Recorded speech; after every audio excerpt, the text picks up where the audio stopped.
नमस्कार मेरे नौजवान आत्मीय मित्रों, एक बार फिर से मैं आपका स्वागत करता हूं अपने इस चैनल पर।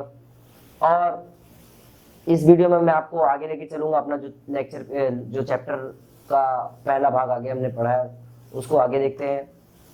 और इस वीडियो में उस हिसाब से हम देखेंगे कि अम्ल एवं क्षारक के रासायनिक गुणधर्म 2.1 कि अम्ल और क्षारकों के रासायनिक गुणधर्म क्या है, वो केमिकली उनकी प्रॉपर्टीज क्या है, किस प्रकार से वे अभिक्रिया करते हैं और किस प्रकार का उत्पाद देते हैं अलग अलग पदार्थों के साथ, वो हम देखेंगे। तो सबसे पहले आप 2.1.1 में देखते हैं कि प्रयोगशालाओं में अम्ल एवं क्षारक। तो प्रयोगशालाओं में अम्ल और क्षारक पढ़ने से पहले हमें यह पता होना चाहिए कि प्रयोगशालाओं में हम किस किस प्रकार के अम्लों का प्रयोग करते हैं और किस किस प्रकार के क्षारकों का उपयोग करते हैं, जिनका नाम आपको याद रखना बहुत ज्यादा जरूरी है। क्योंकि चैप्टर में आगे आप हर जगह हर पॉइंट पर लगभग ये नाम जो है अम्लों के नाम आपके आते रहेंगे और ये आपको कठिन लगेगा तब जब आपको ये नाम पता नहीं होंगे। और आपको हर बार जब ये नाम लिया जाएगा तो आपको कुछ नया सा फील आएगा, तो समझ जाना कि आपको चैप्टर आने वाला नहीं है। तो इसलिए आपको सबसे पहले इन सभी नामों को याद रखना और उसके जो सूत्र है, फॉर्मूलाज है, वो भी आपको याद रखना बहुत ज्यादा जरूरी है। सबसे पहले आता है हाइड्रोक्लोरिक एसिड HCl, बराबर। याद रखिएगा अब इसको हाइड्रोजन और क्लोरीन यानी हाइड्रोक्लोरिक कहा गया ना, तो संधि विच्छेद में भी याद रख सकते हो। दूसरा द किंग ऑफ एसिड, अम्लों का राजा, सल्फ्यूरिक एसिड H2SO4। इसके बाद आता है HNO3, नाइट्रिक एसिड। उसके बाद आता है एसिटिक एसिड CH3COOH। इतने अम्लों को हम पढ़ने वाले हैं अपने इस चैप्टर में। और क्षारकों की बात करें तो क्षारकों में सर्वप्रथम आता है सोडियम हाइड्रोक्साइड NaOH। दूसरा आता है मैग्नीशियम हाइड्रोक्साइड। तीसरा आता है अमोनियम हाइड्रोक्साइड। चौथा पोटेशियम हाइड्रोक्साइड, कैल्शियम हाइड्रोक्साइड। तो इन सभी क्षारकों के नाम भी आपको याद रखने जरूरी है। तो चलिए इन्हीं सभी अम्लों को लेकर और इन्हीं सभी क्षारकों को लेकर हम प्रयोगशाला में कूदते हैं और इनकी कौन कौन सी रासायनिक गुणधर्म, कौन कौन सी केमिकल प्रॉपर्टीज है, उसको देखते हैं। और डोंट बी फॉरगेट कि आपको ये नाम के साथ साथ इस फॉर्मूलाज याद होने चाहिए, है ना। तो चलिए शुरू करते हैं अपना रासायनिक गुणधर्म। तो सबसे पहला गुणधर्म है कि अम्ल धातुओं के साथ अभिक्रिया करके हाइड्रोजन गैस और पूरक लवण उत्पाद करते हैं। एग्जाम्पल देखिए, आपको दिख रहा होगा नीचे केमिकल रिएक्शन, इसकी अभिक्रिया Zn जिंक एक सॉलिड स्टेट पे पाया जाने वाला हमारा क्या है, धातु है, जो कि हाइड्रोक्लोरिक एसिड के साथ बैलेंसिंग करने के लिए उसके आगे 2 लगाया है, देखिए ध्यान से, है ना। बैलेंसिंग कंप्लीट किया और फिर इन्होंने ZnCl2 और H2 गैस अलग की। जैसे कि मैंने वहां हिंदी में लिखा हुआ है, आप देख रहे हैं कि धातु जब भी अम्लों के साथ अभिक्रिया करती है तो वो हाइड्रोजन गैस और पूरक लवण उत्पादित करती है। तो सेम टू सेम आप केमिकल रिएक्शन में भी देख सकते हो, जिंक हमारा धातु है ना, और HCl हमारा अम्ल है, और इसका जो उत्पाद आ रहा है, जो इसका उत्पाद आ रहा है वो पूरक लवण मतलब जो धातु है उसका लवण, है ना। जिंक धातु, जिंक का लवण ZnCl2, जिंक क्लोराइड, और साथ में निकल रही है हाइड्रोजन गैस, देखिए तीर ऊपर की, है ना, निष्कासित हो रही है। तीर ऊपर का होना मतलब क्या, निष्कासित होना। तो हाइड्रोजन गैस निष्कासित हो रही है इसमें से। आप दूसरा एग्जांपल भी देख सकते हो, इतना ही नहीं है, Zn यानी हमारा zinc H2SO4, sulphuric acid, the king of acid मैंने कहा था आपको, है ना, H2SO4, इसका हमने अभिक्रिया कराया क्योंकि हमारा उत्पाद पूरक लवण और हाइड्रोजन गैस है। अब आपके मन में ऐसा है कि सर लवण तो आपने ZnCl2 बताया था, तो ये लवण है क्या ZnSO4? तो ZnSO4 लवण ही है ना, पूरक लवण है। अब इसका मतलब पूरक लवण मतलब ये नहीं कि ZnCl2 ही पूरक लवण कहलाता है। पूरक लवण मतलब मैंने ये बताया, पूरक लवण को समझो कि जो धातु है उसी का लवण। अब अम्ल जाहिर सी बात है चेंज हो रहे तो उसके जो लवण है वो भी चेंज होते रहेंगे, तो लेकिन ZnSO4 लवण होगा, ये आपको पता होना चाहिए, पता रख ही लेना दिमाग में, ZnSO4। और साथ में अलग हो रही, निष्कासित हो रही हाइड्रोजन गैस है ना, जो कि नॉर्मली मैंने बताया था। इसके साथ साथ अगर हम थोड़ा सा आगे जाते हैं तो जो मैंने कथन बताया था कि धातुएं अम्लों के साथ अभिक्रिया करके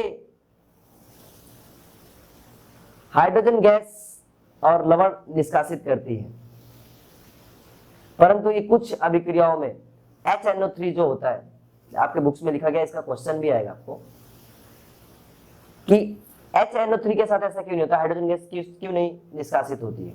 क्योंकि HNO3 एक ऑक्सीडाइजिंग एजेंट है, मतलब कि किसी भी अभिक्रिया में ऑक्सीजन जोड़ने वाला।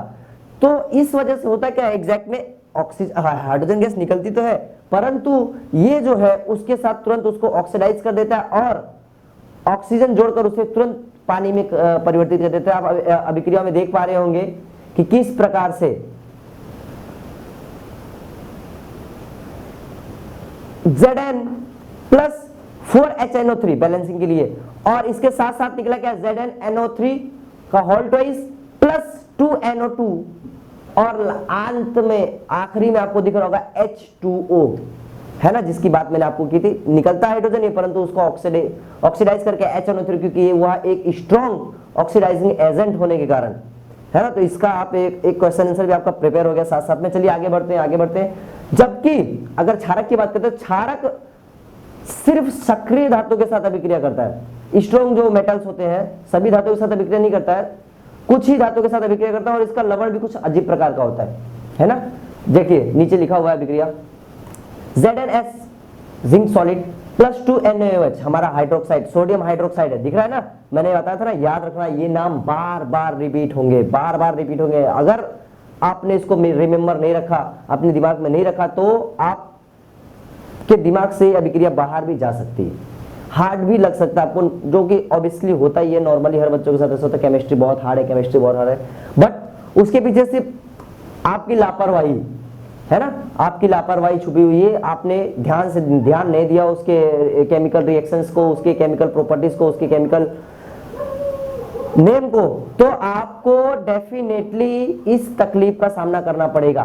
तो जिंक सोडियम हाइड्रोक्साइड, देखिए इसके साथ NO2 ZnO2 प्लस साथ में निकल रही है क्या, हाइड्रोजन गैस, मतलब सेम प्रॉपर्टीज जो हमारे अम्ल के साथ थी वही हमारे क्षारक के साथ भी हुई, उसने भी लवण और गैस दी। अब चलते हैं अगली प्रॉपर्टी की ओर, जिसमें अम्ल धातु कार्बोनेट और धातु हाइड्रोजन कार्बोनेट के साथ अभिक्रिया करके पूरक लवण मैंने बताया था ना, जिस धातु के साथ अभिक्रिया होगी उस धातु का लवण प्लस कार्बन डाइऑक्साइड गैस, इसके साथ साथ पानी उत्पादित करता है ना। ये क्वेश्चन आपको पूछा जाए अगर कि अम्लों की रासायनिक गुणधर्म बताइए, 3 नंबर में या 4 नंबर में जो भी सेक्शन सी में या डी में पूछा जाता है, स्टेट वाइज अलग अलग होता है, तो आपको ये सारी चीजें याद होनी चाहिए। विथ केमिकल रिएक्शन, अब रासायनिक अभिक्रिया के साथ, तो इसका केमिकल रिएक्शन क्या है, देखो कार्बोनेट मतलब क्या, कार्बोनेट शॉर्टकट याद रखने का तरीका आपको दिमाग में रहेगा, CO3 एक कार्बन है ना, जिसके पीछे लगेगा उसके साथ कार्बोनेट जोड़ देना, Na के साथ लगा तो सोडियम कार्बोनेट, के साथ लगा तो पोटेशियम कार्बोनेट, Al के साथ लगा तो एल्युमिनियम कार्बोनेट है ना। और हाइड्रोजन कार्बोनेट मतलब क्या, कार्बन के आगे H, कार्बोनेट के आगे H, ये हो जाएगा हाइड्रोजन कार्बोनेट। चलिए आगे बढ़ते हैं। अभिक्रिया Na2CO3 सोडियम कार्बोनेट प्लस अम्ल की बात करें 2HCl, अम्ल के साथ अभिक्रिया की, अब देखिए हमें प्राप्त क्या हुआ, मैंने कहा था पूरक लवण, तो देखिए पूरक लवण आपको NaCl दिख रहा है, सोडियम का लवण, मैंने कहा था आपको कार्बन डाइऑक्साइड वो भी दिख रही है, मैंने कहा था आपको पानी वो भी दिख रहा है H2O है ना, साथ साथ में ब्रैकेट में उसकी अवस्थाएं भी आपको दिख रही है। प्रथम अध्याय में आपने पढ़ा होगा कि ब्रैकेट में जो लिखा जाता है वो क्या है, उसकी अवस्थाएं, लिक्विड फॉर्म, गैसियस फॉर्म, जो भी होगा। चलिए दूसरे अभिक्रिया की ओर नजर डालते हैं। NaHCO3 सोडियम हाइड्रोजन कार्बोनेट, इसके साथ भी हमने HCl के रिएक्शन कराई और साथ में हमें मिला क्या, NaCl पूरक लवण CO2 हाइड्रोजन गैस, H2O पानी, है ना। कितना आसान है, कितना आसान है ये, अगर आप ध्यान से समझोगे और सुनोगे तो, अन्यथा केमिस्ट्री बहुत हार्ड है, ये आपकी मेंटेलिटी रहेगी। चलिए आगे तीसरी रासायनिक गुणधर्म में देखते हैं। जब अम्ल और क्षारक परस्पर अभिक्रिया करते हैं, मतलब किसी मेटल, किसी कार्बोनेट और किसी नाइट्रेट, किसी अदर्स के साथ नहीं, ये दोनों का आपस में अभिक्रिया। और मैंने आपको जब प्रस्तावना पढ़ी तो मैंने कहा था कि कभी ये लोग जो होते हैं दोनों एक दूसरे के अपोजिट होते हैं, इतना अपोजिट होते हैं कि ये एक दूसरे के प्रभाव को समाप्त करने का प्रयास करते हैं, पूर्ण प्रयास करते हैं, है ना। मैंने आपको बताया था कि आपको अगर एसिडिटी हुई है ना, तो आप एंटासिड या किसी क्षारक का प्रयोग करते हैं। क्यों? क्योंकि उस एसिडिटी, उस अम्लता का प्रभाव समाप्त सिर्फ क्षारक ही कर सकता है, मतलब ये एक दूसरे को क्या करते हैं, उदासीन करते हैं।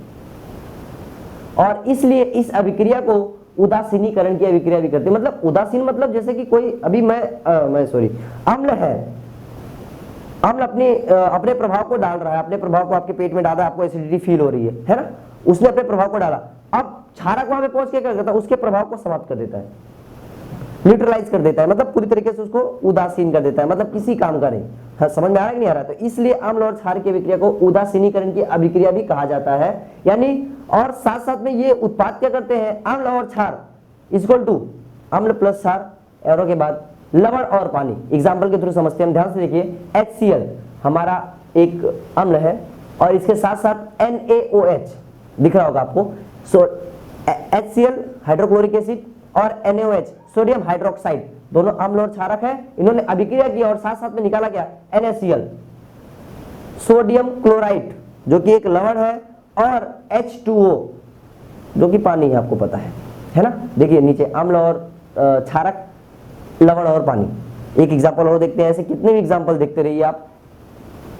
KOH पोटेशियम हाइड्रोक्साइड, बैलेंसिंग के लिए आगे 2 लगाया। H2SO4 king of acid. मैं बार बार ये नाम ले रहा हूं ताकि आपके दिमाग में रहे, आपको याद करने के लिए दोबारा पढ़ना न पड़े कि अम्लों का राजा कौन है।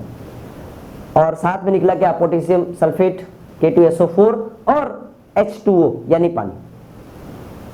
बैलेंसिंग के लिए आगे 2 लगाया। बैलेंसिंग बार बार मैं शब्द का प्रयोग कर रहा हूँ, ये पहले अध्याय में आप पढ़ेंगे या पढ़ चुका होगा आपने।